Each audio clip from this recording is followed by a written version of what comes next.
पेड़ी अपने पोते पोतियों को खेलते हुए देखता है, उसका चेहरा गहरी उदासी से भरा हुआ है, जो उनके आसपास के तनावपूर्ण माहौल को दर्शाता है। ऐसा लगता है कि बच्चे भी शांत हैं। उनकी हंसी एक अनकही डर से दब गई है, क्योंकि वे पेड़ी के घर के पास खेलते हैं। मैंने हमेशा अपने परिवार को खुश रखने की कोशिश की, लेकिन अब सब कुछ बिखर गया है। पेड़ी फुसफुसाते हैं, उनकी आवाज अफसोस से भरी हुई है। पेड़ी अपने कमरे में अकेला बैठा है, क्योंकि चांदनी हवा को नाचते धूल के कणों से रंग देती है।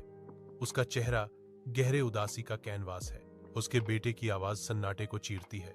हमें बात करनी है पिताजी। पेड़ी का व्यथित जवाब कमरे में गूंजता है। बस मुझे अकेला छोड़ दो, मैं अब इस घर में नहीं रह सकता। पैडी अस्पताल के बिस्तर पर लेटा है, उसके परिवार से घिरा हुआ है। उनके चेहरे एक साझा दुहक को दर्शाते हैं। माफी और प्रेम के शब्द बांझ हवा में बहते हैं। अफसोस और स्नेह की एक सिम्फनी। कमजोर पैडी अपने बच्चों को गले लगाता है। उसकी प्यार भरी निगाहें एक अंतिम हार्दिक आशीर्वाद। मैंने हमेशा तुम सबसे प्यार किया है। शाम ढलती है और बाबा दरवाजे के पास बैठे हैं। एक अकेला व्यक्ति बच्चों की वापसी का इंतजार कर रहा है। उनकी अनुपस्थिति उदासी का चित्र बनाती है। बाबा के चारों ओर परछाइयां लंबी होती जाती हैं, जो दहलीज पर अकेलेपन और लालसा की भावना को गहरा करती हैं। एक फुसफुसाती हुई गुहार सन्नाटे को तोड़ती है। किसी को आना चाहिए और मुझसे बात करनी चाहिए। भोजन कक्ष में बच्चे अपने फोन से चिपके हुए हैं, आसपास की दुनिया से बेखबर।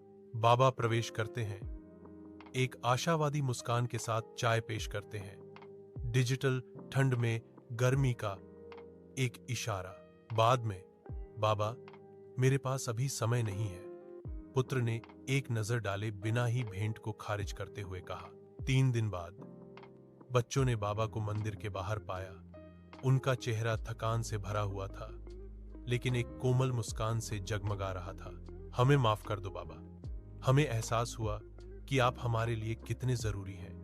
बेटी सिसकती है, उसकी आवाज पछतावे से भरी हुई है।